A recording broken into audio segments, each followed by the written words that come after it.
BJP সাংসদ তথা কেন্দ্রীয় প্রতিমন্ত্রী শান্তনু ঠাকুরের ব্লাড প্রেশার কি বাড়ছে? বুধবার থেকে শান্তনু ঠাকুরদের পাল্টা সংগঠন তৃণমূল সাংসদ মমতা বালা ঠাকুরদের অনুগামীরা তারা এসআইআর বাতিলের দাবিতে মতুয়া সম্প্রদায়ের লোকজন অনশন শুরু করেছেন ঠাকুরবাড়িতে।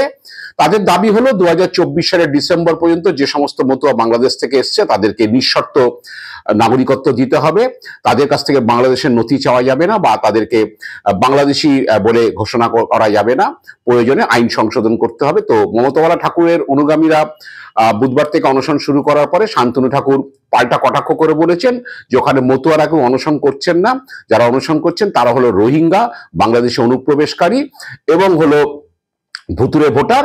তো শান্তনু ঠাকুরের এই বক্তব্যের পরেই শোরগোল শুরু হয়েছে যে শান্তনু ঠাকুর কি তাহলে মতুয়াদের রোহিঙ্গা বলছেন? অনেকেই বলছেন আসলে নানান চাপে শান্তনু ঠাকুরের হয়তো ব্লাড প্রেশার বেড়ে যাচ্ছে।